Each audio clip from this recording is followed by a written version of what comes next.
Welcome to Film Strip. These podcasts are spoiler-filled as we discuss the plots, characters, and themes of the films in review. All content used or discussed in these podcast episodes is the property of the respective owners and used under the Fair Use Act, Section 504, C2, Title 17. Welcome to Film Strip. I'm Ron. I'm Lindsay. And I'm Rob. And this is our review of Bloodfist, starring Don the Dragon Wilson, Jose Maria Avellaneda, Rob Kamen, Billy Blanks, Michael Shaner, Chris Aguiar, Riley Bowman, and Marilyn Batista. Written by Cutthroat Island writer Robert King, who did a whole bunch of prestige TV like The Good Wife and The Good Fight, in addition to a whole lot of martial arts movies in the 80s and early 90s, and directed by Terrence H. Winkless, who did a whole lot of Power Rangers and Kamen Rider and Beetleborgs and that kind of stuff. Released in 1989 on a budget of $1 million, it grossed $6 million at the box office and spawned a whole series of kickboxing movies. In case you didn't notice, we have a special guest with us tonight in the form of Rob Antequera, longtime friend of the show, formerly of the Action Junkies podcast, and now from a couple of different podcasts, Chainsaws and Claws, and the one that's most important to our discussion tonight, his podcast, You Could Have Been a Bloodfist Movie. So, Rob, we'll start with you. Why Bloodfist? Why not? I'll start at the very beginning. My parents were big martial arts aficionados. My father always tells me stories, which I love to hear, about the going to 42nd Street to watch all the Kung Fu double and triple features. And obviously that's what they instilled on me, is that they love martial arts films. And I remember being 5, and he rented a movie from the video store, and I recall him watching it. It was one particular scene with 2 guys fighting on the roof, and one kicks the other in the mouth, and a huge chunk of blood comes spurting out, and I was like, oh. And he was like, yeah, you shouldn't be watching this. You know what I'm saying? It's like, but like, Pop, you let me watch RoboCop.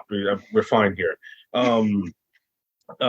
Years later, as I've grown, into my own obsession with martial arts movies and going through like typical Van Damme movies and Steven Seagal and Jeff Speakman and all that stuff, and I decided to go through the filmography of Don the Dragon Wilson, the greatest kickboxer of all time. And Don was very prolific in the 90s. He made a ton of movies. There was one period where he released 5 or 6 movies in 13 months. He was just like, people will come to the video store like every week. They're like, this is what like video chains would tell him, like, people will come every week, like, do you have another Don the Dragon Wilson movie? Like, is there a new one out? You know what I'm saying? Because he made so many. And as I was going through them, I came across the original Bloodfist. And as I was watching it, there goes the scene with him and Baby Davis fighting on the roof. And he kicks him in the mouth, and a huge chunk of blood comes flying out. And like, there it is. There's a movie there's the scene that has lived rent-free in my head for years. And ever since then, I've been a Bloodfist fanatic. You know what I'm saying? Ever since then, I pledged my allegiance to the Bloodfist franchise. Quite simply, the quintessential 90s action franchise, simply because it is every single plot of action film in this contained in this one franchise. If you want a tournament fighter, Bloodfist got you. You want a die-hard ripoff, Bloodfist got you. You want a dirty prison action flick, Bloodfist got you. You want secret spy stuff, Fugitive, Bloodfist got you. And that's why I love the Bloodfist franchise. Well, that's awesome. You really do a good job of selling Bloodfist to me. Not that I really needed it sold to me, because like you, I grew up a family who went to the video store every Friday. We were those people who were asking, hey, you got the new Don the Dragon Wilson movie in? Every Friday, if there was blood, fist, fight, a guy holding a gun, a guy with a shirt off kicking, if that was on the cover of a VHS tape, it ended up getting rented and watched at the family gathering, because nothing says good, wholesome entertainment like, Billy Blanks kicking someone in the throat. So yeah, I also have a good background with Don the Dragon Wilson movies, and I am also a big fan. Lindsay, do you have any past dealings with Don the Dragon Wilson? I don't. I'm the noob, and I wish I had all of those stories. I did use a lot of those Ty Bow tapes, though, so I'm very familiar with Billy Blanks. That was my introduction to him. It looks like the dragon is still cranking out those films up through 2022. I just pulled up his repertoire. That's crazy. Yeah, we were at the movie store a lot, but we did not have the Don the Dragon series of anything, I guess, in our tiny little small town movie store. So yeah, this is my first one, but I will agree with Rob wholeheartedly. Every scene in that movie, I was like, wait, that looks like Rocky. That's very Karate Kid-esque. Every single, yeah, every single 70s, 80s, early 90s movies, action films that I loved as a kid, all wrapped into one in one spot. A part of that is I'm just going to put it down to the genius of Roger Corman. Because when I fired this up, it's been a long time since I've watched Bloodfist. But when I fired this up and I saw that Concord logo flash across the screen, I was like, uh-oh, it's Roger Corman. We're in for a good time. It's not exactly a sign of quality, but it is a sign of it's going to be as good as he can make it for no money. Yeah, you mentioned the budget being $1 million, and I kind of doubt that. This does not look like a $1 million movie. I would guess it was made for less than half that. But it did make a killing though. That is the truth. It was released in only 100 or something theaters at the time of its release, and it played for like months. You know, where it accumulated its gross. It was like one of his most successful series of movies, which is why they made so many Bloodfist movies. Here's the thing: a lot of them weren't even made as Bloodfist movies. Like they were just made as their own thing. Like Bloodfist 3, Force of Fight was originally shot as Force of Fight, which is why he's a different character in it. And Corman was just like, let's just make this a Bloodfist movie. And the next one, like, yeah, just throw Bloodfist 4 on it, throw Bloodfist 5 on that one, and throw Bloodfist 6 on that one, and that's how it is. It's like, and it's that's what makes this series so fascinating. It's like you have the same actor in the lead role in all 8 movies, and he's playing a different character. He's playing a different character in the second one as well, even though he has the same name. He's Jake Ray, but he's almost like a completely different Jake Ray.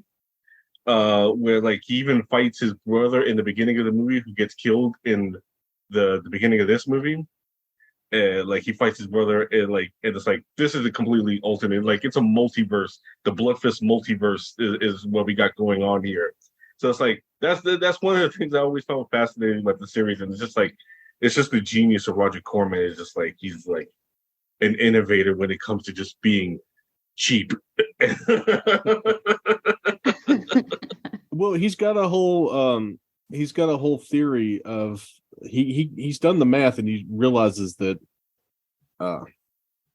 there's a certain place where the declining box office receipts meet the rising cost of the movie, and when it hits that point, or it's projected to hit that point, is when he stops making the movies. But like you said, the Bloodfist is a very marketable title. It's immediately eye-catching. You know what you're in for if you see Bloodfist. Yeah. You know, it's not going to catch you by surprise. It's kind of like, as Jay talked about during his many Hellraiser movies that he watched, because Jay did all the entire Hellraiser series. Jesus Christ. Yeah, it's awful. That poor guy.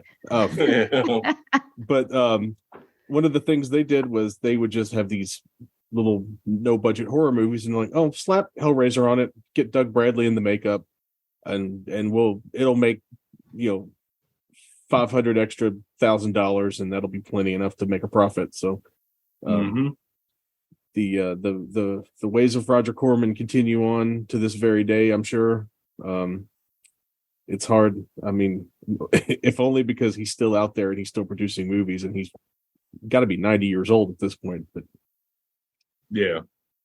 But yeah, this was part of the big kick punching craze of the 80s and 90s, where just you threw a rock at the video store and you hit 5 martial arts movies before the rock landed. It was a good time to be a child. Yeah, a glorious time, a glorious time for me who just love everything martial arts. You know, like you said, Ron, the guy doing a martial arts pose with his shirt off and he's all oiled up on the cover. It's like, yeah, that's a good time right there. I'm renting that. Give it to me. Give it to me now. Bonus points if he's kicking with one leg but holding like a machine gun with his other hand. Yeah, right. Totally. This, I think, is one of the better like martial arts movies of the time, especially just for basically being blood sport, but with real fighters. Yeah, that's something I wanted to point out with this, like, whereas like Bloodsport, and I love Bloodsport. It's the first action movie I was ever shown. Pop took me to the theater because he wanted to, he loved martial arts movies, and he saw this new movie coming out, and he wanted to see it, so he took me. And I vaguely remember that screening, like not the whole thing, but I remember images from that screening of Bloodsport. So like I love Bloodsport to death. You know what I'm saying? And like one of the reasons why I love it is like it basically revitalized the martial arts genre in America, because it was all but dead by that point in the 80s. Nobody was doing martial arts movies like that anymore. Like the one guy who was basically the martial arts star was Chuck Norris, and he wasn't even doing straight out martial arts movies by that point anymore. He was competing with the likes of Schwarzenegger and Stallone, and that was the time of Rambo and Commando, shredded, oiled up beef monsters shooting giant machine guns and thousands of bullets, So it's like it was like nobody was making like pure martial arts movies anymore. And then Bloodsport came out, and it basically just brought those movies back, where it's like you could, and then after that, you could just, producers were going to like every dojo across America looking for a beefy guy who was good looking. Like, hey, you want to be in a movie? And it's like, yeah, sure. And like some of them became legit like stars on the direct-to-video market. But what's great about Bloodfist is that Corman actually saw like not just martial artists, but like real fighters. Not just Don Dragon Wilson, but you also got Billy Blanks in there, Rob Common in there, and Don Dragon Wilson. Like I meant it when I said like he is, in my opinion, the greatest kickboxer of all time. He's an 11-time world champion. He was in the Guinness Book of World Records for having the most belts won in kickboxing. And not only that, he's a guy who, because when fighters become get into movies, become movie stars, they stop fighting. I got the movie career going on now. I don't need to keep fighting. Don kept fighting, as he continued to act like less frequently, but he continued to fight and continued to win. So, it's like, that's why I always refer to Don as the most legit action star. Because I like to point out that he could kick the ass of your favorite action star. I don't care who it is. Who's your favorite? Don Dragon Wilson would smoke his boots. When it comes to fighting. I got into trouble a little bit because like somebody had posted on Facebook, who would win in a fight between Don Dragon Wilson and Donnie Yen? And everybody was saying Donnie Yen, like, oh, Ip Man. Of course, Ip Man. Did you see him in Ip Man? And I was like, Don Dragon Wilson's no question. And it was like, what? How dare you? Blasphemous thing to say. And it's like, well, let's be logical. Donnie Yen, obviously a fantastic martial artist, but you're watching movie shit. This is all movie scripted, editing, and all that stuff. Of course he's gonna look proficient in beating 10 guys at once, but that's not realistic. And we've never seen Donnie Yen fight in real life, so we're just going off. You're basing your like who the victor would be in this fight off movie shit. We've seen Don the Dragon Wilson not only actually fight, but actually win a lot. So I'm just being logical in the situation when it's like, if you put both men in their prime in the ring, I'm going with Don the Dragon Wilson because, I've seen the man actually fight and whip ass a whole lot of times. So it's like, can't fault me for that, for being logical. You know what I'm saying? That's part of my controversial opinion on Bruce Lee.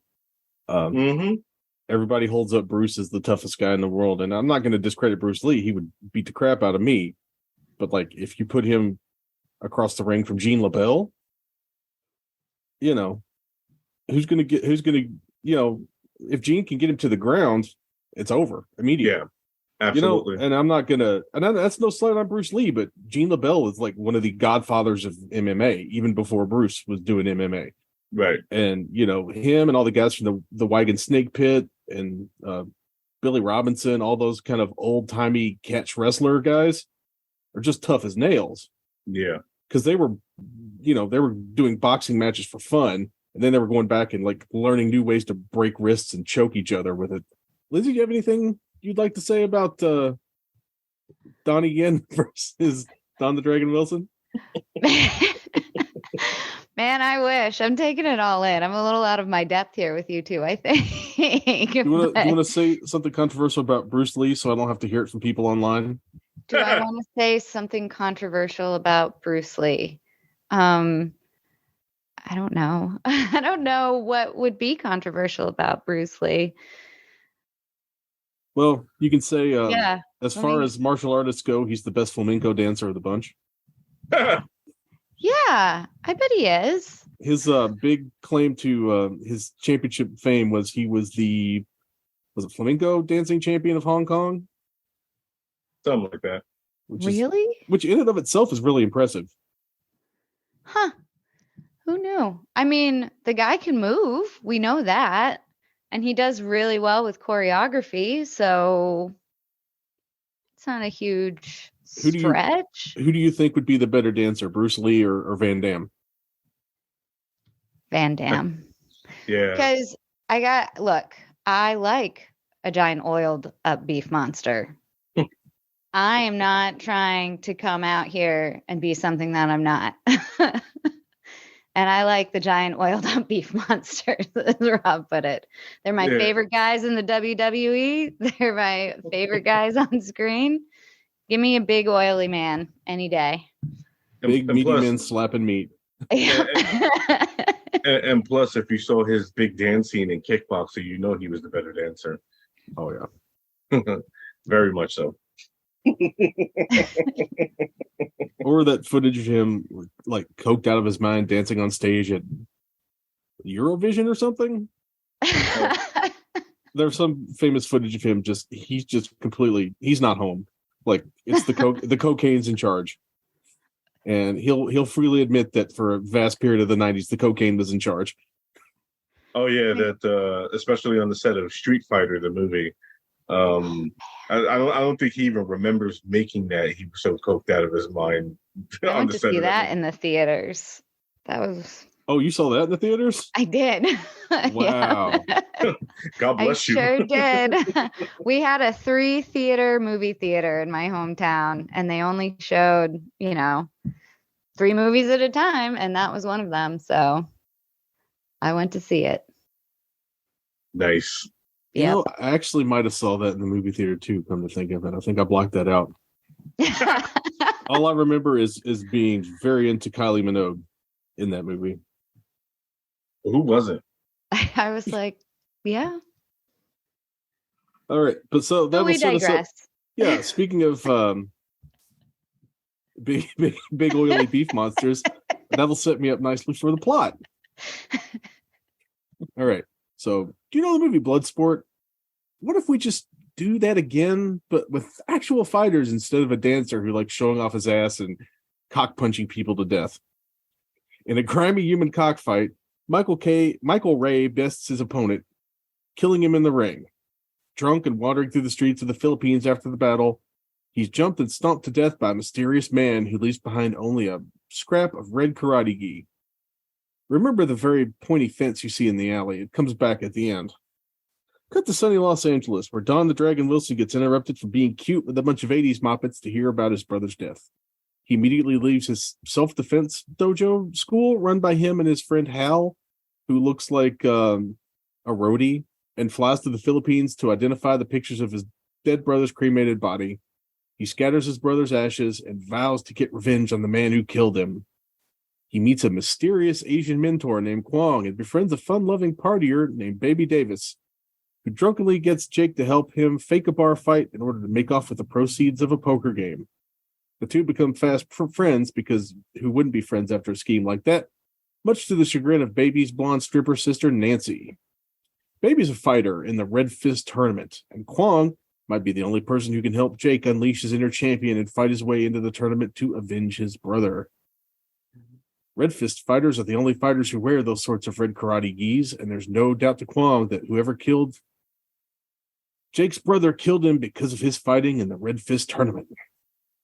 There's only one other clue he gets aside from that red polyester gi. The killer was called a snake. Think about that for a second. Let's cut to some training montages, shall we? After all, you can't have a martial arts movie without a montage.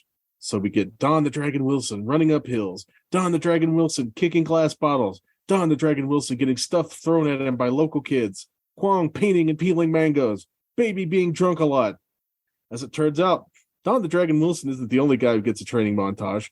Fierce kickboxer Kamen gets one. Billy Blanks gets one where he breaks enough bricks to build a shoe storage palace for Imelda Marcos. And most importantly, Chin Woo gets one. He's the big bad guy because he's the beefiest Asian outside of the guy from actual Bloodsport. Bolo. Yeah, Bolo. I remember Bolo's name, but I was trying not to bring up too many parallels to that movie, but this is what we're going to get.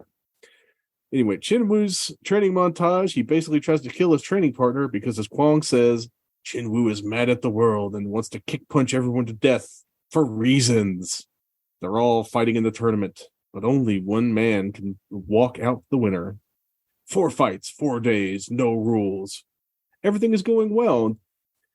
Jake beats Billy Blanks in the semifinals, and then Baby gets the fight of his life, the last fight of his life, against Chin Woo.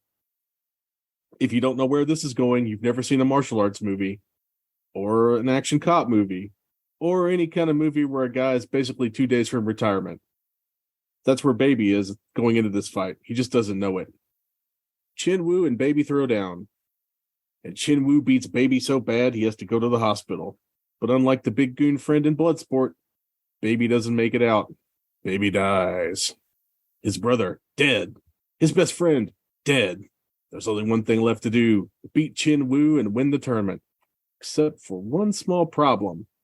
Hal, who's apparently running from the IRS, shows up in the Philippines and recognizes Kwong as a longtime fight fixer from Reseda, California, who was involved in fixing fights with his brother. Kwong is better known in the underground murder fight community as the Snake. Uh-oh. Just when you thought it was safe to beat your opponent Chin Woo to death, you now have to beat your mentor to death too. In a great final fight that takes place in a very weird, rainy liminal space, Jake and Kwong battle it out until they somehow make it to the very same place where Jake's brother was killed. In the resulting battle, Kwong ends up getting impaled on Chekhov's fence posts.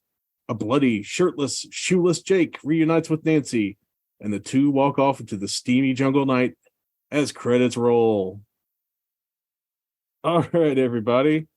So this is basically just knockoff Bloodsport, but I think personally it's kind of better, or at least more brutal. What do you guys think? Would you like to go first, Lindsay? Or I, at this juncture, think it's 100% better than Bloodsport. Having never seen Bloodsport.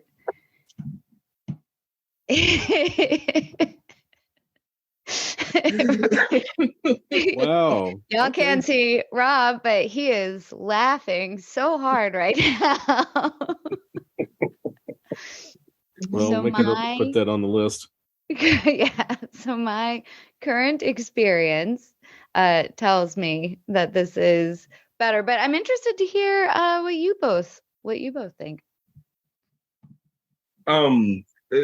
I cannot go against Bloodfist. It is the brand, so of course I'm going to say it's better.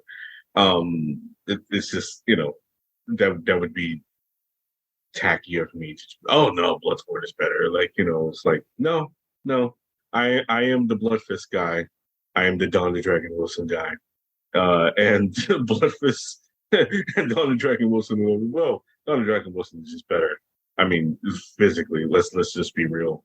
I love Jean-Claude Van Damme, but he is getting his ass handed to him in a handbasket. I mean, Don the Dragon Wilson actually really wanted to fight him, but Van Damme wisely said, "Nah, buddy, let's not do that."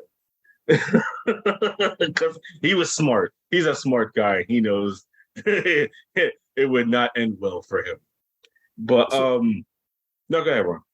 I was just gonna say, how do you guys feel about not using actors and just using like actual fighters? I'm all for it. I miss those days. I miss those days where like producers just went to like a dojo or gym and it was like, hey, you look like you fight good. You want to be in a movie? Sure. And guys would get like a whole career out of that. Like Don the Dragon, that happened to Don the Dragon Wilson. That happened to Gary Daniels. Yes. Like many great stars of the action genre in the 90s. That's how they were discovered. That's essentially how the Dragon was discovered. Corman was just he saw how much money Bloodsport made, and of course, Corman's mind said, "I have an idea." So he was just looking around, was like, "Hey, who's the best? Like, who's the best?" And everybody was like, "Don Dragon Wilson's the best." So he left a message on Don's answering machine, like, "Hey, like, are you the kickboxing champion? Hey, like, if you are, why don't you swing by my office? I might have a movie for you." And Don Dragon Wilson's like, "Fuck out of here!" Like, saying like, who's kidding me? Like, who's pulling my leg over here? And then, oh no, that's really Roger Corman. He wants to put me in movies. So he was like, all right, sure. And then, man went on to have one of the most prolific careers ever in action films. Like he basically ran the 90s, which was appreciated by me, what I'm saying, because coming from a household with two hardworking parents, we couldn't always make it to the theater. So it was always like, like if I wanted an action movie fix, it was either the video store or whatever came on Action Pay-Per-View. And, because Don was so prolific, Don was the guy at the time, what I'm saying? Like, so many nights, watching like HBO world premieres of Red Sun Rising starring Don the Dragon Wilson or Black Belt or Cyber Tracker 1 and 2 or Ring of Fire 3. Not for nothing too. My grandmother, may God rest her soul, was also a Don the Dragon Wilson fan because in her VHS collection, she had two Don the Dragon Wilson movies. She had Ring of Fire and Future Kick. And when she passed away, I inherited that VHS collection. So now I am the owner of those movies, saying, which helped me get my Don the Dragon Wilson fix. So like it all came full circle. So like I that's why I'm so appreciative of guys like that, what I'm saying, because it's like they weren't the best actors. Let's be clear. They weren't actors at all. What I love about Don is that Don has a natural charisma to him. Like he just like you can't you see him on screen and you just can't help but like the guy. He just has like a boyish charm to him that just like gets you through. Where it's like you may see other people, it's like Don is just like, he's in there with a wink and a smile. You know what I'm saying? He melts your heart. And I love that. That's why I always appreciate it about Don. You know what I mean? Like, so, like, I always appreciated that era where they just, they just got a real martial artist, and in this case, a real fighter to star in the movies. And then it's like we were just talking about Street Fighter, And like that was the time when the studios were trying to like get those guys out because it's like, oh, we're gonna hire actors and just train them to fight. And it kind of backfired on them, you know what I'm saying? Because unfortunately, with the Raul Julia situation, like they you know, that was a troubled production. So it's like they couldn't train them the way they wanted to. So it's like that's why all the fight scenes are shit in that movie. But then like, you know, you get to the Matrix where they made Keanu Reeves look like Jet Li, and then that was it for that era of movies where it's like, oh, we could just train these guys to look like the best fighters in the world. Let's do that. So that's why you got Matt Damon as Jason Bourne in the Bourne movies, you know, and like the real fighters got like thrown by the wayside and just basically became stuntmen. And it's like, I miss those days. I miss those days where it's just like, yeah, he can't act, but he could kick better than you know what I'm saying? It's like you watch Extraction, and I love Chris Hemsworth, and I think he's great in the movie. But it's like sometimes I'm looking at him fight, and it's like you look like you're punching the slow motion, bro. Like give me the days of Don Dragon Wilson, where it's just like yeah, like he may not be the greatest actor in the world, but like everything looks completely authentic in his punches and kicks in the fight scenes, because that's what I'm really here for, right? That's what we're all here for, right? We're here to watch him punch and kick so many bad guys. You know, like that's why I tune in, and that's what I want to see. And it's just I miss that era so much. Just like just give me the guys who actually know what they're doing in the fight scenes. It's funny because Rob doesn't have access to my show notes, but one of the things I wrote down immediately at the very top of the part where we actually go through the discussion is the natural appeal of Don the Dragon Wilson and his place in the pantheon of straight-to-video action stars. And we've already kind of discussed his place in the pantheon. We both feel like he's definitely on the top of that list. But you're right. He is just a naturally charming, kind of likable dude. And the movie leans on that almost immediately by surrounding him with a bunch of mop-headed 80s children. Lindsay, you look like you've got thoughts. I do have thoughts. He is naturally charming. He's really got a lot of natural charisma on screen. And for someone who's not an actor, that's rare to find. And just to circle back, I feel like I don't know if this is going to be controversial or not, but it is easier to teach a fighter to act than it is to teach an actor to fight. Because these fighters or martial artists or MMA fighters or WWE stars, which is kind of a little of both, but you have been working on this craft your entire life, and your muscles have muscle memory that someone cannot pick up in 6 months of even the most intense training. So if we're looking at a kickboxing movie or a fighting movie or a martial art movie, that's what people want to see. They want to see these fight scenes. And Bloodfist is great. It goes heavy on the fight scenes. And they're really, for the most part, I would say they're fun. They're well done. They're fast paced. But you can tell that the people in each fight scene has actually been fighting before. And you're right, Rob. I think you said when you were watching, I don't remember the actor you mentioned, but it looks like he's punching in slow motion. And Chris Hemsworth. Yeah. And that's what happens when you teach someone who's never trained like that before. They just don't have that in their muscle memory. But for Don the Dragon, he had both. He had everything in his muscle memory, and he just seemed to find being on camera very easy. Yeah, and that's not an easy thing for some people to do. There are lots and lots of gifted martial artists out there, but not all of them are going to be able to translate to camera like he does. And I feel like part of the reason he's able to do that is because he's already like a 10-time or 11-time world kickboxing champion by this point. He's been on TV a lot. He's done a lot of interviews. He's done press. Like, he's naturally going to be, I think, a little bit better on camera because this is not his first rodeo. This is just his first rodeo where someone's telling him what to say. Right. But yeah, one of the things I noticed immediately about even in the earliest fights of this movie is just how fast he is, how fast his hands move, and how good the actual fighters, him, the guy who plays Cayman, whose name escapes me, Billy Blanks, all those guys, how good those dudes are when it comes to their actual like screen fighting. Like, you can teach an actor to look like they're throwing a good punch. You can teach an actor or a dancer or somebody like that to kick.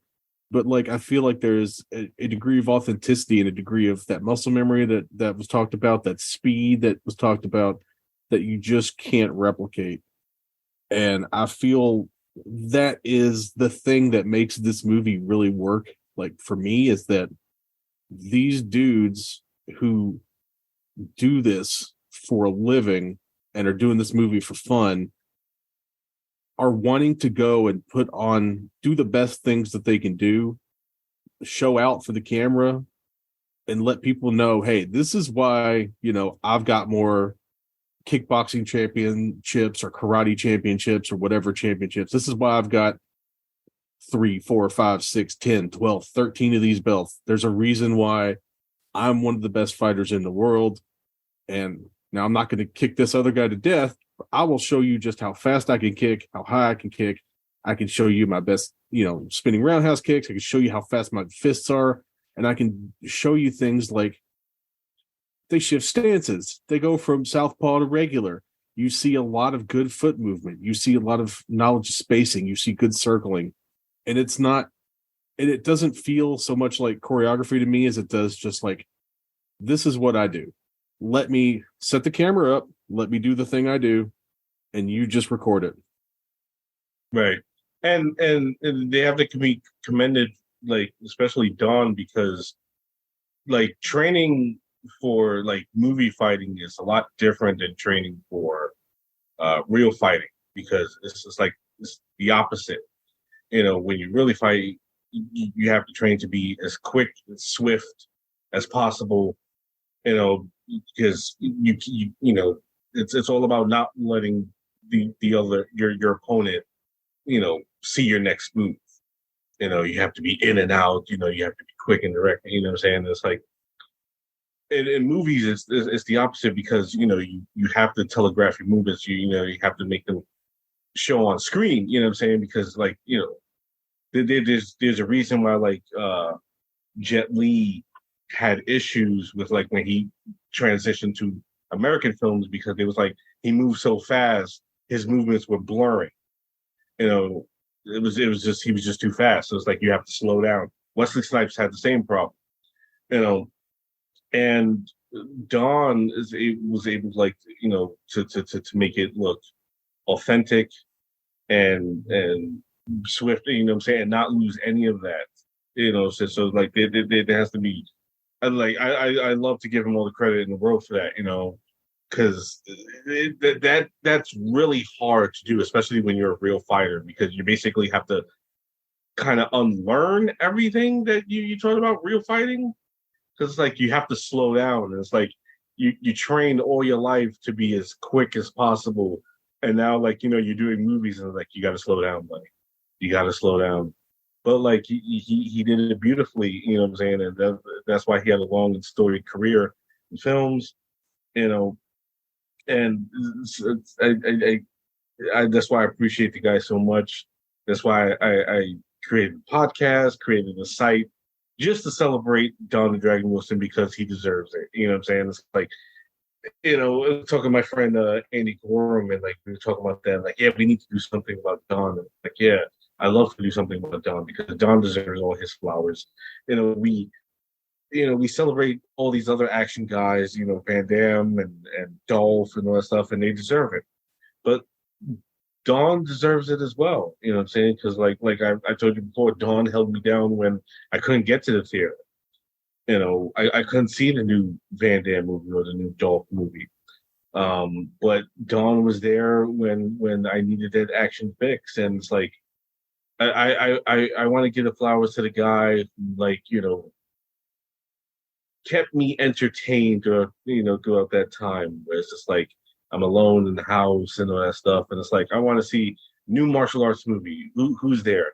Don the Dragon Wilson is there, and you know what I'm saying, and he keeps me entertained, and it's like a good thing about Don too is that his movies are basically like perfect adaptations for video games that don't exist.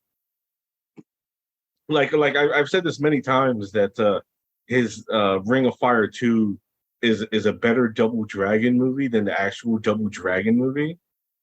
And it's like it's like perfect video game logic. Every one of his movies, you know what I'm saying? It's like something happens and he has to beat up all these bad guys to get to the final boss.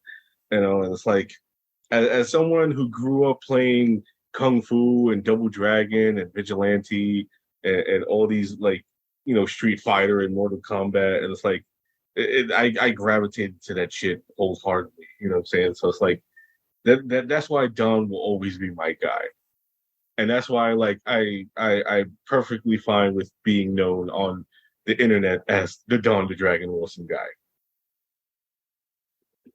Yeah, oh, definitely. Yeah. I remember actually staying home on, I want to say it's a Friday night or a Saturday night that I should have gone out and had some fun because they were going to premiere Don the Dragon Wilson in Fist of the North Star on Showtime. Because he was in a Fist of the North Star adaptation. No, that was Gary Daniels. That was Gary Daniels. I'm dumb. No, it's all right. No, it's all right. Gary Daniels is another one who held young Rob down when it came to, like, what's the newest action flick? I've already seen all of Don's movies. It's like, who else we got? Oh, Gary Daniels is there. Like, I'll check out some of Gary Daniels stuff. And it's like, I love Don. I love Gary. I love Jeff Wincott. Jeff Speakman, all those guys, they really held the young Rob down when he needed his action fix. One thing I definitely remember doing is watching the Sci-Fi Channel premiere of, it was a version of, the version of the Omega Man, the Last Man on Earth, that old story, the Vincent Price one, I Am Legend, but it was with Mark Dacascos. Oh yeah, like I Am Omega. I Am Omega, yeah, and I definitely stayed home to watch that one too. But so one of the things about especially this 80s boom of action movies is that it all happens in the Philippines. It's like the entire country was just swarming with ninjas and kickboxers and underground karate tournaments and just various people like kung fu murdering each other in the streets. How do you feel like? Do you feel like, I know that's not an accurate representation of the Philippines. If anything, a more accurate representation of the Philippines would be they would all be playing basketball with each other. But because the Philippines is basketball crazy, and every Filipino I've ever known is like the biggest NBA fan. But how do you guys feel about the Philippines as a setting? I have no problem with it. Philippines is a great place, you know what I'm saying, because like the stuntmen they had in there like really gave their all in there. Like you watch like movies like this, or like movies like Born to Fight with Brent Huff, where he which I like to call Brent Huff Kills the Philippines, where he had like a 300 body count in there, and like all those Filipino stuntmen just like carelessly throwing themselves into like a fireball like off a roof and all that stuff, or like Born to Fight or Strike Commando 2, like all those Filipino stuntmen just launching themselves into the air and like falling in huts and all that stuff, and like jumping through fire and all that stuff. And it's like a lot of producers was like, oh yeah, let's just go to the Philippines. Those guys will do anything. You know what I'm saying? When it comes to these action scenes, it's all good. You know what I'm saying? And we can save some money. You know what I'm saying? That was my next question, was it a money saver to film in the Philippines versus? Oh yeah. Most definitely. I mean, by this point, they'd been making movies in the Philippines for a good 15 to 20 years. I mean, there was a director from Louisville named William Girdler who did a lot of blaxploitation movies. and he shot a lot of movies in the Philippines by flying Americans over to the Philippines because it was so much cheaper. And I assume that there were lots of if you gave a kickback to the right people, you'd get some tax breaks on your movie, that kind of deal.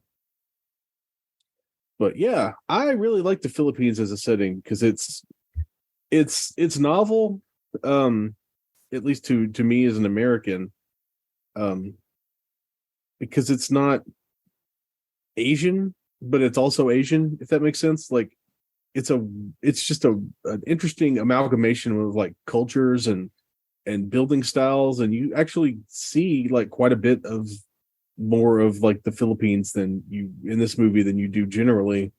So I kind of dig it. But one of the things that is interesting about this movie is Jake basically runs into Kwong like immediately. Mm-hmm. If you arrived in a foreign country and there was just some dude who looks like he was been waiting for your arrival, would you not be immediately suspicious? Yeah. Jake is not the smartest guy in the world because Kwong is obviously a villain.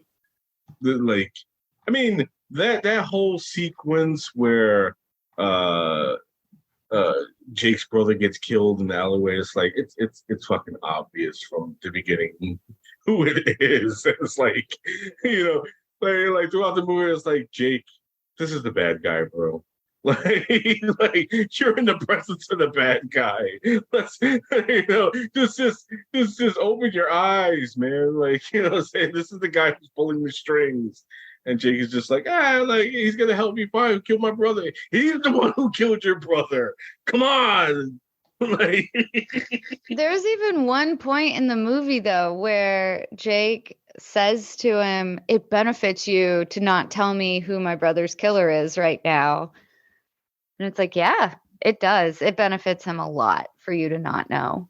Right. And he keeps associating with him even after that. Yeah. Well, it ties back to one of the things Kwong was talking about is passion. Kwong makes a point, passion. At no point does Kwong make a point of saying, you also are thinking this through. No, he's playing entirely on the passion, the anger, the big emotions that Jake is feeling about his brother's death and getting revenge and all that stuff. So I feel like this is not the first person Kwong has like set up on a revenge trip. Yeah. I feel like that's Kwong's That's his MO. jam. Yeah. Yeah, he's like one of those taxi drivers who like gets money to take you to a specific bar or a specific club when you get in the back of the cab and you're like, hey man, take me to, I don't know, what do you think's a cool spot? I got a cool spot for you, and you go, and the next thing you know, you're getting robbed. Is one of those kind of deals. I feel like that's Kwong's MO, and I feel like there's just like a whole graveyard somewhere of like people Kwong has betrayed and gotten killed and or poisoned with mangoes. But it makes me wonder, that thing that happens with the mango later in the movie makes me wonder about the beginning of this movie where we see the brother just kind of wandering around looking drunk. Do you think he was drugged? Pretty much. And he just like fought through the drugging to win his fight. But when you pour booze on top of mystery syringe mango, it probably doesn't go well. Pretty much. But one of the other people that we meet aside from Kwong pretty much right away is Baby. How do you guys feel about Baby? I love Baby. I do too. No, go ahead, Lindsay. Oh, I love their meeting scene when they're in this fight and Baby is just giving him like WWE style instructions. And that's what it felt like to me. It was just like I was watching, two guys. Yeah, two big oiled up beef monsters inside the ring on a Monday SmackDown or whatever day that is now. And he's just like, throw me into the table. I'll split the winnings. Do this, do that. And I was like, this is great. This is fun. And then he was just such a great comic relief throughout the rest of the movie. Every time he was on screen, he was just so fun. Oh yeah. I love his like just like how they're instant best friends after that. They're like just the best buddies. One of the things I find funny is that the whole point of the sister was like, Jake and Nancy obviously got a thing going on, and like they're training, which leads to that, well, for me, iconic roof fight scene where Kwong like wants them to really fight, and they're just messing around and all that stuff. So it's like he tells Baby that Jake is not willing to fight. He said your sister wore him out fucking all afternoon, and like Baby's mad. You know what I'm saying? It's like and he starts really fighting Jake, but then like he walks in later on them actually fucking, and he has no problem with it. Like, oh, I'm not even here, and it's like, but you were just mad at the idea that they were fucking earlier, but now all of a sudden it's like, oh, it's no big deal, it's no problem. You guys continue. I'm just gonna go to the roof and have my own fucking session, with this girl who's been following me around the whole movie. Yeah, baby really works for me as a good sidekick. He's comic relief, but he doesn't push too hard for it. Right. And what's funny is I was like, why does that guy look so familiar? The actor, his name is Michael Shaner. Yeah. He's the guy on the roof at Lethal Weapon. Yeah. Where he has to talk him on the roof, and they handcuff each other together, and they both jump off the roof. And I was like, why does that guy look so familiar? And I had to look it up to figure out who he was. But yeah, I dig Baby. I think Baby's a great sidekick. I like the Baby and Nancy dynamic, and I like the Nancy and Jake dynamic. And that brings us to Nancy, who I feel like needs some discussion.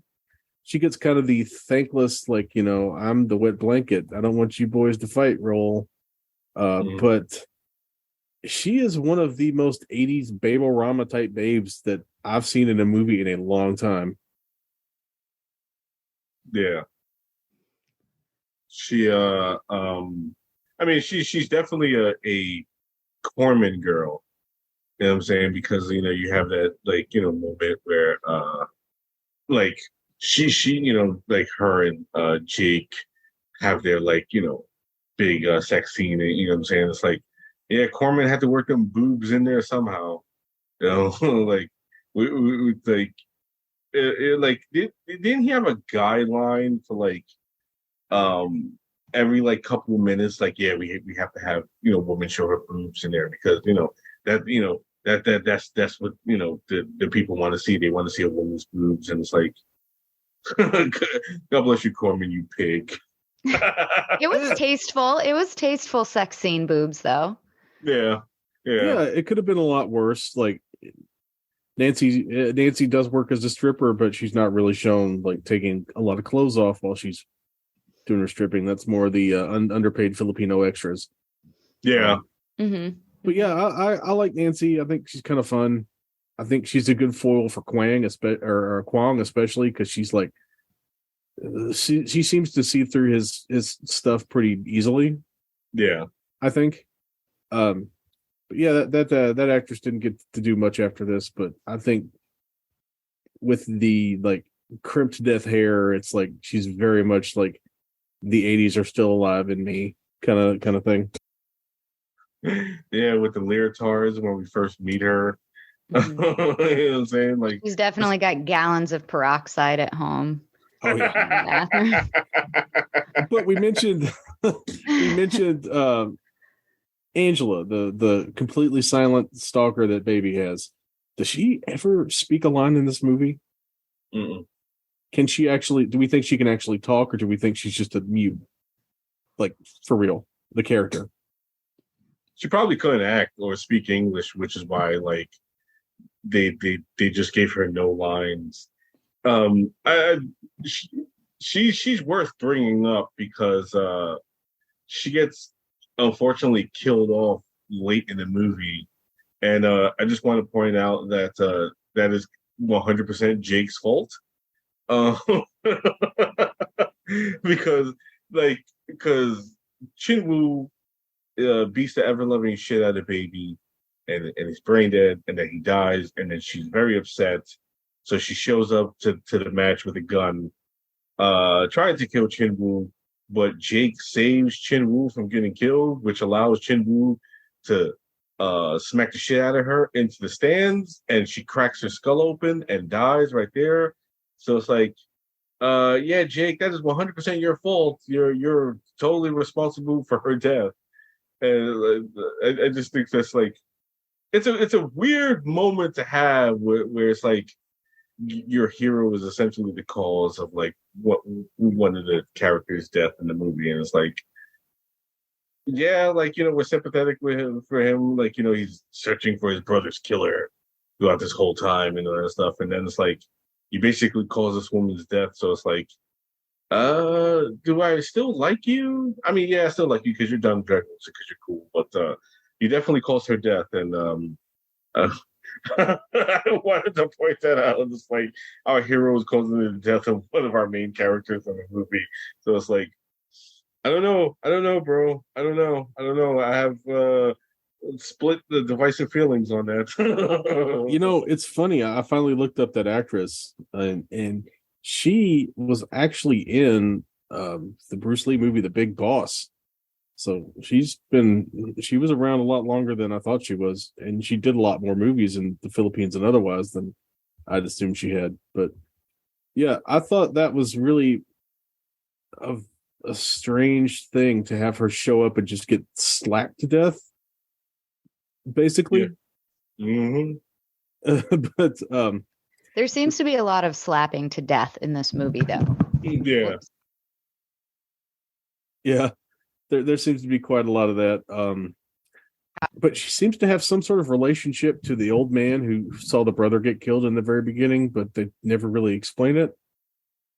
And I'm not 100% sure what the deal is there, but I guess it doesn't really matter because we're not here to talk about the plot. We're not going to let the plot get in the way of a good story, and we're not going to let the plot or the story get in the way of the great martial arts fights that take place. Like, this movie is just chock full of like one-on-one death fights that seem to have so much like sprayed blood. It's just a blast. Yeah, like I was saying earlier, like that one mental image that like stayed in my head rent free for years afterwards was Jake kicking Baby in the face and that geyser of blood just spewing out of his mouth. You know what I'm saying? Like that was like that was it. Like, you know, like I've had many moments live in my head, you know, after I seen him, and it was just like that was one of them. It was just like, just kick in the face. And then it was like when I finally saw it, it was like, this is it. My life is complete. You know, like I've come full circle. Like, you know, so like everything after this is meaningless. The blood and the damage to the faces that happen in this movie is really good. I understand why that has lived rent-free in your head for so long. I do. Even when, you know, this being the first time I've seen it, and I'm watching it for this podcast, so I'm looking at it from a more analytical perspective than I might be otherwise. And, you know, taking notes mentally and, you know, actually on paper. And even when I took issue with something else, the lacerations and the use of blood in this movie was always so good. Yes, they were. Yeah, And I like there was that in between scene where they're just mopping up the blood in between fights on the mats. I was going to say, I really like that little touch of somebody has to clean up all that blood. Yep. And of course, being Roger Corman, I'd like to think that was just someone cleaning up the mats at the end of the day. And he calls him, said, "Oh no, go ahead and get that on film. We can use that somewhere." Yeah, guys pushing around bloody mops. Let's do it. You know, give the janitor $50 and don't show his face. That sounds like Corman, all right. Keep it rolling. And I feel like they do a good job of kind of splitting the difference between having our real fighters and our real martial arts guys versus our stuntman type of fighters. Because even Even make Baby look pretty good. Yeah. Yeah. And Baby's not the best fighter in the world, but Baby, the character's not supposed to be the best fighter in the world either. He's just supposed to be pretty good. And I would say making it to the semifinals of a tournament of death type deal it makes you a pretty decent fighter. So like I was talking to my wife, the Nancy was complaining about you don't have to fight. You don't have to fight. Look at what happened to Baby. He wasn't good enough. It's like he made it to the semifinals. If he hadn't fighting Chin Woo, he probably could have made it to the finals.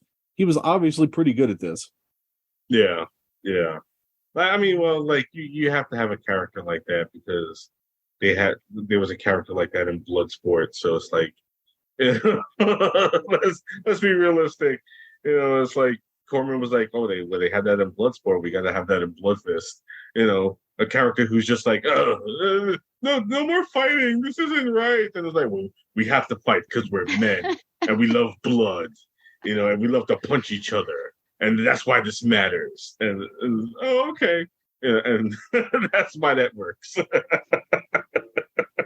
It's called Bloodfist, not Love Fist. Exactamundo. And then he had the bloody fist at the end of that one fight. And that's like when someone says the title of the movie. Yeah. It was his version of saying the title of the movie when everyone watching goes, it's the title of the movie. The Blood Fist. The bloody fist. He's got the Blood Fist now. Roll credits. But wait, there's more. They pretty much do after that. Yeah. As he's got the Blood Fist, and then it's just like roll credits right after that. Let's go home, and then we never see Nancy again throughout the rest of the 8 movies. But okay, so before we get to the final fight, we have to talk briefly about Billy Blanks. We talked about him a little bit, obviously, on the way through there. He looks really strange with that hair. I don't know why he thought that was a good idea. I mean, he just looks weird with hair now, and it's weird too because I started watching Billy Blanks movies as a kid, so I should be used to him with hair. But after he reinvented himself as the creator of Taibo, and it's like he became a phenomenon after that. It's like now you watch these movies in hindsight, in retrospect, and it's like you look weird now, with your hair. Like, I mean, you say that. Have you ever seen his hairdo in TC 2000? He's got like almost like a lightning bolt kind of thing cut into the back of his head. But I don't think that was intentional. They just try to give him a futuristic haircut, and it's kind of like a lightning bolt tail in the back. I literally was watching one of the fight scenes from it on YouTube, and one of the comments was, "Yo, who cut Blood's hair like this?" Yeah, I went and looked that up because I did not remember that hair. But wow, yeah. He's definitely one of those guys who should have embraced the shaved head a lot sooner, because that high box fade he's got just don't work. I was just gonna ask, what would you call that hairdo? It's 2000, yeah. It's like it's and here he's got like a Jerry curl kind of like high top, and TC 2000. I don't know what the fuck you call that. That's just a mistake.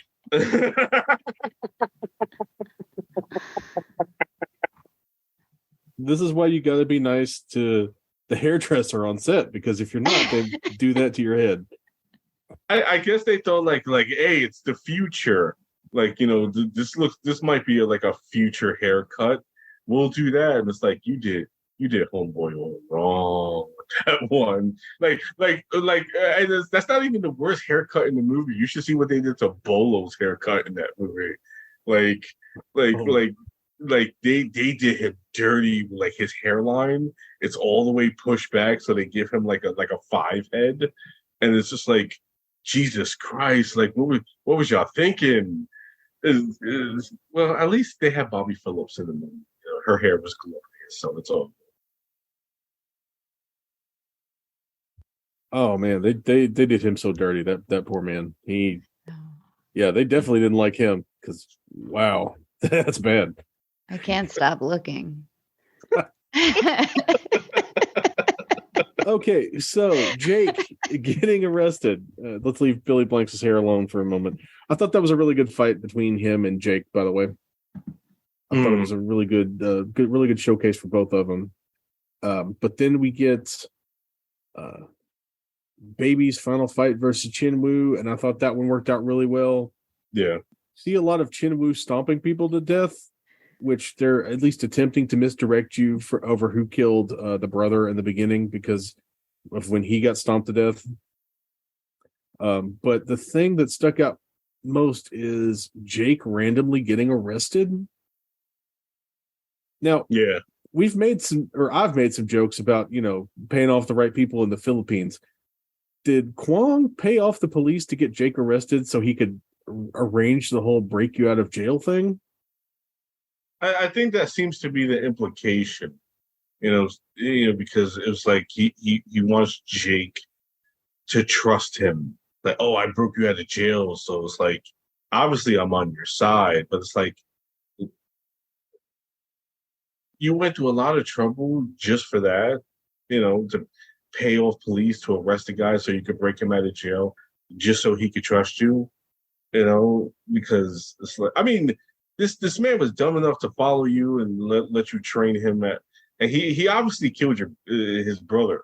And like, it's obvious to us, what I'm saying? It's like, they try to make it seem like it was Chin Woo, but it's like, the man who killed his brother had a full head of hair. Chin Woo does not. Chin Woo is like at least 50 pounds heavier than the man we seen in the beginning killing Jake's brother. This is obviously not the same guy. I don't know why they thought that would be like that would work for us as an audience. It's just like, we have eyes, we can see this is horse shit. Like, as much as I love this movie, even I can admit this is a hunk of horse shit that they're trying to pass off to us. Trying to make us believe that the Jake's brother's killer and Chin Woo are the same person, and clearly it's not. And it's like the minute we see Kwong, it's like, oh, this is the guy that did it. There's no question about it. Why? Because we've seen movies before, and we know how this shit works. So this is the guy. So we're just waiting for Jake to figure this out, and it just makes Jake seem like a dumbass throughout the duration of the movie. So it's like,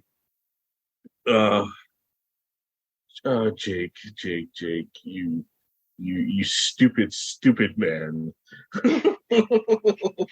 You stupid, pretty, oily man. Mm-hmm. But then Hal comes in and changes everything. Yes. Yeah. Yes, he does. How did you guys feel about Hal? Just I like Hal. up and being the most Canadian person who's ever lived. I like Hal. I like Hal. Like, for the 5 minutes he's actually in the movie.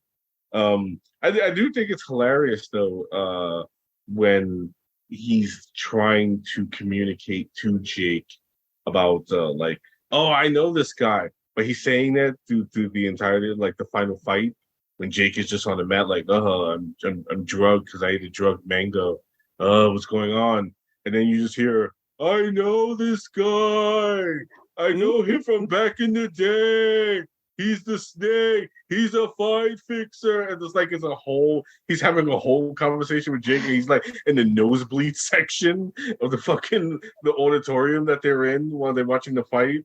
And Jake's just like, okay. Yeah, I hear you perfectly fine. Yeah, I'm going to go fight this guy. You know what I'm saying? I'm beat him. And then I'm going to go kill Kwong. And then everything's going to be all right. And it's like, I love this movie for the simple fact that it's utter horse shit. Yeah, Hal definitely looks like the kind of guy who has escaped to the Philippines before to avoid various charges on various things. Mm-hmm. I was just trying to figure out what kind of drug it could possibly be to make you woozy and also focus on something. It's like a weird version of like roofie Adderall that he injected into this mango. Where like I have no idea what it was supposed to be. Or I mean, a movie magic drug, clearly. But Do you think the mango thing is just because the Philippine Tourism Board was like, yeah, sure, you can make our movie. Just let people know how great our mangoes are. Even if they're full of heroin or this, roofie Adderall, you're going to want to eat them. Yeah, it's weird because like obviously it was meant to like weaken Jake to fix the fight, but then it's like it only works for half the time because Jake is all like then all of a sudden it stopped working, and then now Jake is a badass again, and he kicks shit out of Chin Woo, and it's like was this your intention all along? Because like if you meant to weaken him so he'd lose, you kind of fucked up there, buddy, because it didn't work, and it worked for 2 minutes, and then Jake is back to his regular self, and I guess it was just like the power of revenge. Where it's just like, forget the fact that I was just drugged horribly. Like, I want revenge, and I'm going to kick the shit out of this guy, and especially the fact that I just caused this woman's death. So, like, I'm in a furious rage now, so I'm just going to beat this guy to death and rip his little earring out and then hold it in my hand. So now I'm the titular character of the Bloodfist, in front of everyone. How did you guys feel about that final fight with Chin Woo? How did you feel about like when everything turned red? I thought that was like a very cool, I thought it was a very cool looking fight. And I really liked the kind of drug effects that we get with Jake, at least at the early part of the fight, because it gave it a really weird, like, nightmare quality that kind of worked for me. Yeah. I like the camera angles too. So we're seeing Chin Woo from Jake's perspective, which I don't think they did that in any of the other fights. But I mean, Chin Woo was punching in slow motion, but that added to the whole nightmare, red, drugged up dream sequence. Yeah. Yeah. So Jake wins the fight. He gets the titular Bloodfist, and now he's going to chase after Kwong. And we get to our last final fight with Kwong. So my question is, they get out to that kind of platform garden area, and it's just become the biggest rainstorm that anyone's ever seen. Now, my question is, it's Roger Corman. Do you think they filmed in the Philippines because they knew it was going to rain because it's the rainy season? Do you think he actually brought in a rain machine, or do you think he just paid someone like $50 to open up a couple of fire hydrants and spray them in the general area of everyone? The last one. Because if you listen, it's a thunderstorm, but you never see any lightning. There's not even any like white flashes to signify that there's lightning striking. You just hear the thunder, and then that's it. He couldn't even afford the lights to to make it seem like there's lightning flashing in the background. You just hear douche, and then that's it. And it's just like, the sprinkler system just showering all over Don the Dragon Wilson and Kwong. Do you think the sprinkler system was enough to wash off the top layer of body grease, or do you think the grease is pretty waterproof? Maybe. He's like a waxed car. You could see it beating. Yeah. That was my first thought. It does look like he does look kind of like a waxed car. Yeah. It's a very cool look, and I think it's a very cool final fight. Most definitely. Mm-hmm. It's like that's another thing I like about the movie is that it's essentially blood sport, but the ending is, what if Sensei Tanaka was the actual bad guy, and like Frank Dukes had to fight Sensei Tanaka Hishidoshi at the end of the movie, and it's like, it's blood sport, but with a twist. And you know what I'm saying? And it's a very atmospheric fight. You know what I'm saying? Like Yeah, like you don't see any lightning in the background, but the rain is a cool effect. And when they go into the same like little alleyway where Jake's brother died at, which essentially set off the plot of the movie. It's a nice coming full circle thing, especially when he kicks Kwong on to like whatever they were, the fence. Chekhov's fence. Yeah. Yeah, yeah. Yeah, like you knew that like once they showed up in the final fight, like, oh, somebody's getting impaled. And then I love Kwong's final line. It's like, I taught you well. And then I'm dead. And then it's just like, my man walks off into the night sky to hug his gal, and then they walk off. And what I'm saying, it's just a really cool sequence, what I'm saying? Probably like out of all the fight scenes, that's probably my favorite one of the movie is the final one between Jake and Kwong.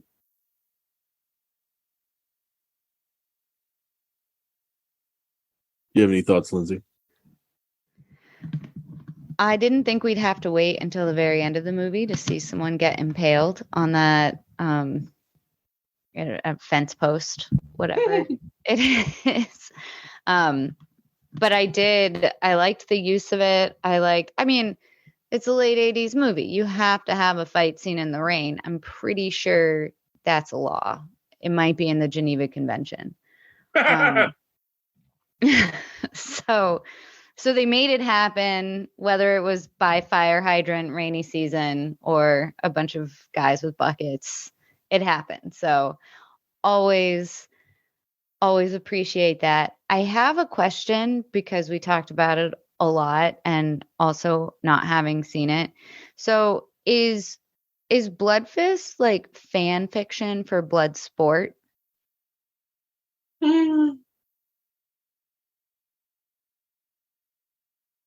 Like, this is what would happen if.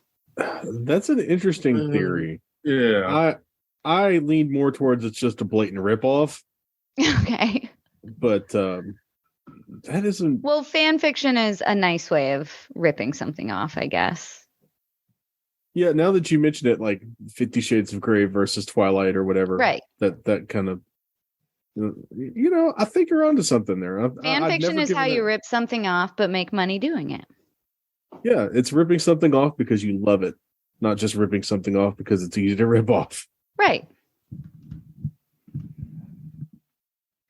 But we get our good final fight, we get our good final moment, and now I think we are heading into the final moment of our podcast because there's a metal fence behind me that I'm going to impale myself on later. All right, here we are at the point of the show where we give our final thoughts, recommendations, and our popcorn ratings. For those of you that don't know, we rate on a scale from extra small to extra large popcorn. You can add any kind of flavoring, extra butter, dry, burnt, any kind of superlatives you'd like to add to your popcorn. You can do that.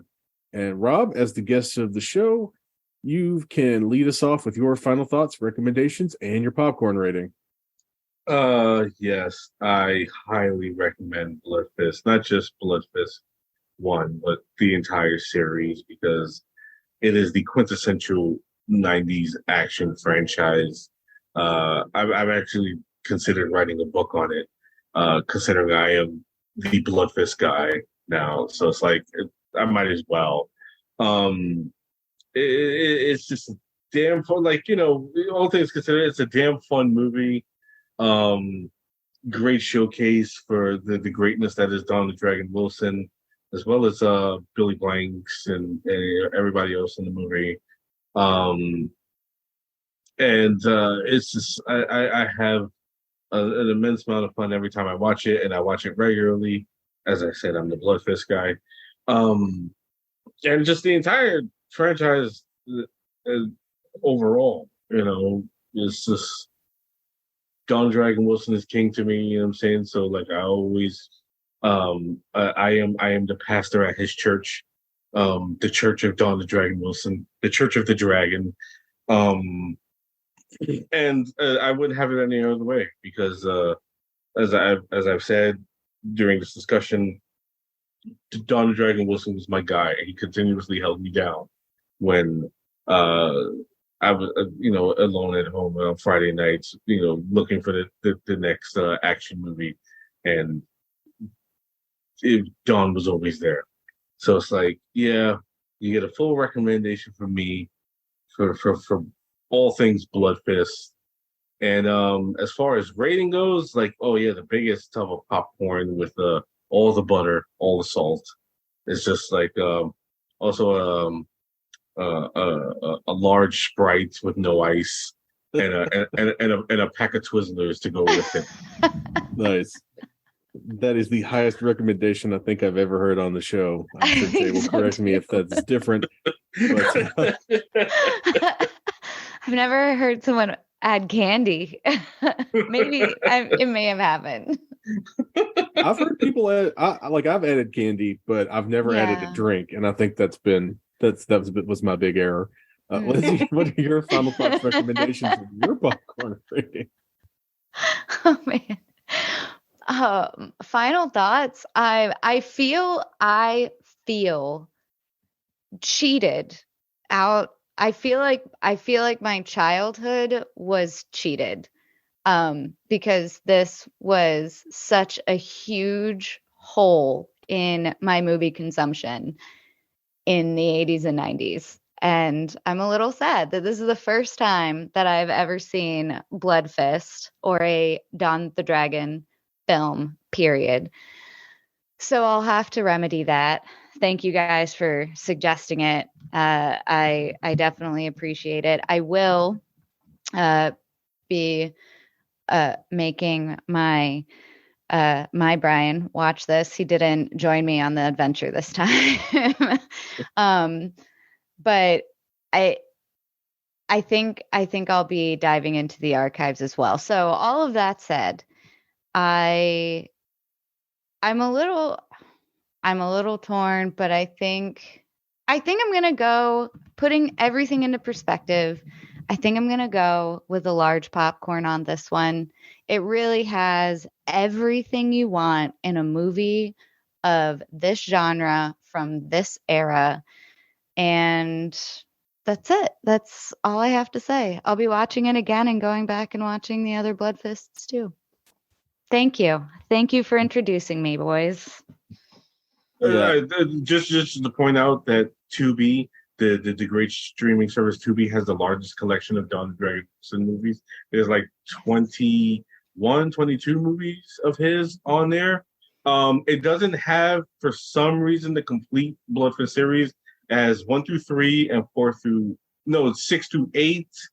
It doesn't have 4 and 5, which I find strange, but YouTube has 4 and 5. I remember I mentioned that to Ron. He's like, I haven't seen the Bloodfist. Like, I'm saying Tubi has most of them, but not all of them. But YouTube has 4 and 5, so YouTube has you covered on that front. But yes, Tubi has the largest collection of his movies, and that's why I always pledge allegiance to Tubi. Yeah. Like I saw Ron, you reshared my meme that I made. Yeah, with Netflix, and it's like Don the Dragon Wilson friends Tubi, and it's like, yeah, baby, yeah, the Tubi will always be my favorite because it's just like, I feel like watching Don Dragon Wilson today. Let's head over to Tubi, baby. They got me covered. Tubi's the best. A lot of what we review is on Tubi. Yeah, it's a great service. And if it's not, we need to have second thoughts about whether or not it's worth us watching it. All the best things are on Tubi. But yeah, my final thoughts are, it has been entirely too long since I've watched Bloodfist. I don't know why I waited so long to do it. I'm kicking myself for not having watched it more. And when I get done with the feature I'm working on, which ties back into our brief touch on Schwarzenegger, I will be definitely going down the Don the Dragon Wilson rabbit hole and wearing out my Tubi subscription to make it to really just make it complete. I think I'm going to watch every Bloodfist movie. I think it's time to just do them all again. But yeah, I'm going to go with an extra large popcorn.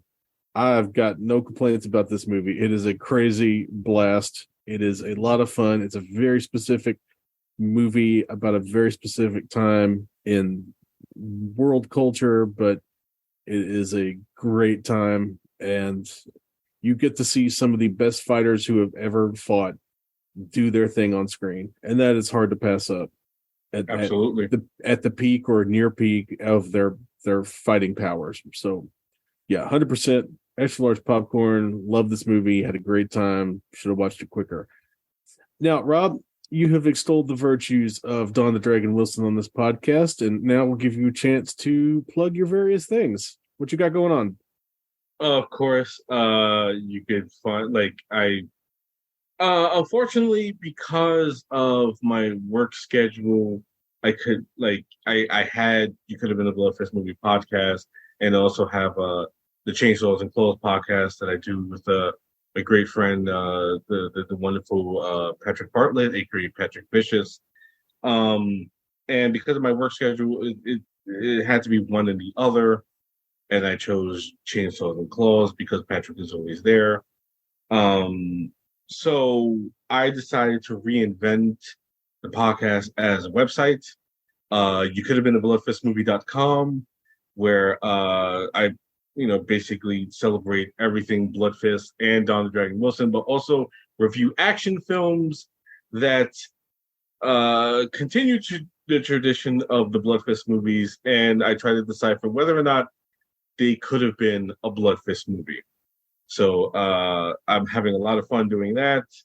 And yes, You Could Have Been a Bloodfistmovie.com.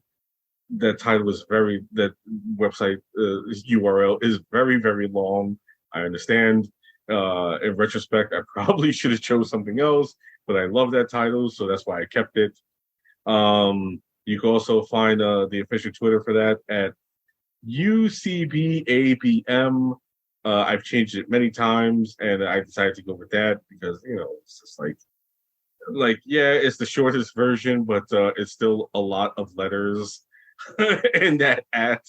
And also wherever you listen to podcasts, Chainsaws and Claws, as well as Chainsaws Claws on Twitter and Instagram and wherever you are on social media. And yeah, those are my two things that I got going on for me, and I'm loving both of them and having a great time. And thank you for allowing me to come on here and spew my love for Don the Dragon Wilson and Bloodfist. I really appreciate it. And it was just great to come on and talk to you again, Ron. It's been a while since you and me talked, and it was great talking to Lindsay for the first time. Had a great time. Wish we could have got Jay in here, but he decided not to share his sexy voice with the world at the moment, but I understand. But yes, I really appreciate this, and thank you for allowing me to join in the festivities of Don Dragon Wilson and Bloodfist.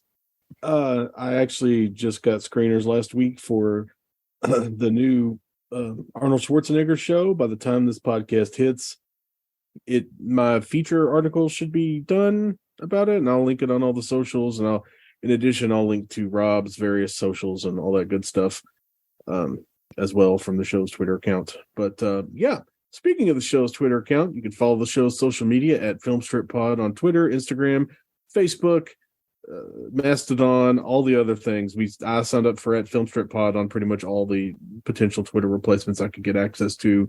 And when I get access to Blue Sky or Sky Blue or whatever the hell the name of it is, I'll do it on there too. There you can find announcements about upcoming shows and a link to our Letterboxd page, which contains our entire list of reviews, which will be getting updated and refreshed as soon as I get some time. Go to filmstrippodcast.com to check out the link to our anchor.fm distribution site, where you can find us on your podcast platform of choice: Apple, Spotify, Google, all those various things. Wherever fine pods are casted, you can find our podcast. Please share the show, and if you can, leave us a positive review, as it helps other people find the podcast. For Lindsay, special guest Rob, thank you for listening to Filmstrip. Thank you for listening to Filmstrip. You can find more episodes on our website, filmstrippodcast.com. The Filmstrip theme music is produced and performed by Frozen Lake 121. All content used or discussed in these podcast episodes is the property of the respective owners and used under the Fair Use Act, Section 504, C2, Title 17.